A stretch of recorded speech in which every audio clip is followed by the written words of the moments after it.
One of the biggest storylines coming out of Dallas Cowboys training camp. You are Locked On Cowboys, your daily Dallas Cowboys podcast. Part of the Locked On Podcast Network, your team every day. When will CeeDee Lamb show up? I think everybody anticipated that CeeDee Lamb would have a deal done by now. We are hours away from the Cowboys taking the practice field. Still no CeeDee Lamb deal. So when do you think this is going to get done? Yeah, I mean, I still haven't changed my answer, I think, yet from I think it gets done for the first few days of practice.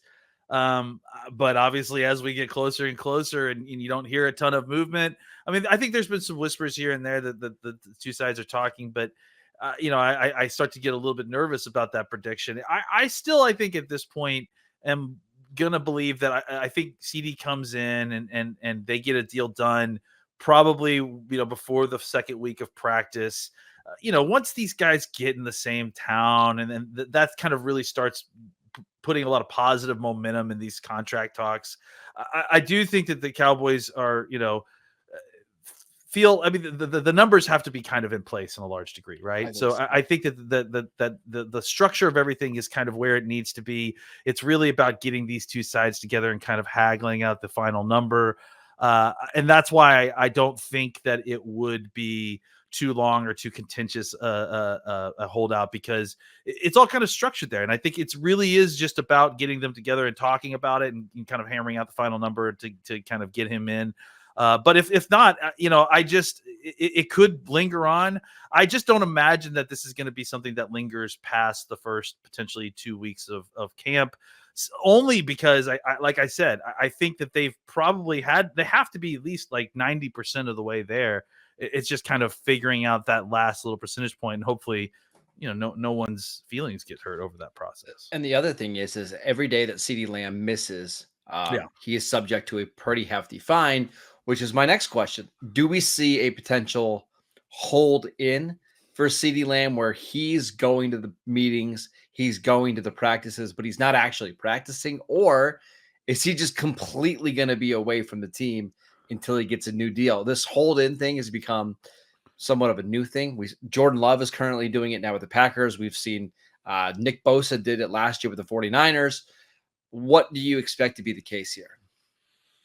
I wouldn't be shocked if he used one of those strategies or even just a holdout strategy. I mean, frankly, the holdout strategy isn't even, too terribly bad and expensive. I mean, I think some of the times the teams, it used to be that the team would pay you back, some of that money in good faith after a certain amount of holdout time. But I think that's actually been gone. Yeah, teams can't do that anymore. So now that's gone, I think it does show kind of a seriousness when you are doing a true holdout, which is kind of probably the impetus of creating these sort of hybrid hold-ins that maybe you're not getting fined, but you're also not a full participant mentally in these situations. So I do think that with the change in the rules there, that a holdout probably would not last very long and would probably be maybe only, a couple days a week at the most.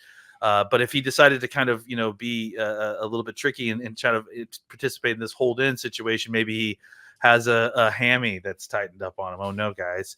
And he can't practice this week.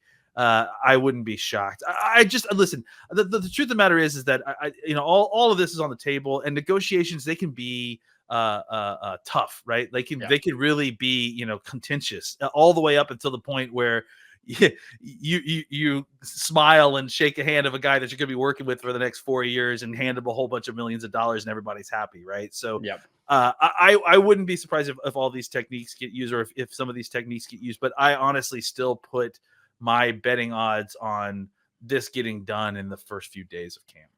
I'll be concerned if we get through the weekend and there's no deal. Like we're into week 2, because then it's like the longer this goes on, the uglier that it could get. So we'll see. All right, Landon, the Cowboys have multiple camp battles going on this year, whether it's the wide receiver 3 battle, the deep, the edge 3 battle, the linebacker spot. But I think nationally, everybody is curious about this running back battle. What do you see happening in training camp? Well, it's an interesting arrangement, you know. I mean, obviously, it's going to be a running back by committee situation, and I think, you know, everyone on the outside is kind of anticipating a Zeke led situation because of the history there, but I don't necessarily anticipate that. I think, you know, as it stands right now, you've got Zeke, you've got Dowdle, you've got Vaughn, Freeman, Malik Davis. Those are the guys who I think that are kind of, there are some other guys on the roster, but those are the guys that are kind of all in the mix in some form or fashion. The problem that we've discussed is that really, you know, outside of Vaughn, all of these guys are really very similar kind of backs. They're bigger backs. You know, I think the thing that we like about Dowdle a little bit more than the rest of them is that he has a little bit more explosion than some of the other guys. But for the most part, these are all kind of bigger between the tackle guys. I mean, we're looking, if you're watching on YouTube, you're seeing a picture of Zeke, and I'm interested to see what Marcus's comment is on his weight in this picture. But I think he looks fine. It's fine. He looks fine. I think the issue is that, you know, if Deuce Vaughn doesn't provide like some kind of juice for this running back room, there really isn't a ton of juice in this running back room. And if you're looking to have a committee, that's fine. I think you've got a good group to kind of get started. And I like all these guys individually as members of a committee, but they're like I said, since they're all kind of a type, and you don't really have a Tony Pollard type or an explosive guy that's going to, you know, create big plays in the run game the way that you had previously with Pollard. It just feels very limited, right? And it feels like it's a group that is, you know, I like Dowdle a lot as a part of a rotation of backs, but if he's the juice that's in this room, then there's not going to be a lot of explosive plays necessarily created by this group. And that's been traditionally a spot where the Cowboys have been able to kind of generate some explosive plays. So as far as the battle goes, I think, you know, if these guys are the end of this, as far as the talent acquisition part, I think there's, you know, kind of a pretty clear pecking order with the guys that are in this room. But the question then becomes, are they done, you know, with the acquisition? Are they still going to go out there and get there? There's still guys out there that, you know, that are buried on depth charts that are, you know, I think it's going to get sorted out in training camp once we see depth charts starting to get written out in pencil. And so I think there's going to be more opportunities to add more people to this group.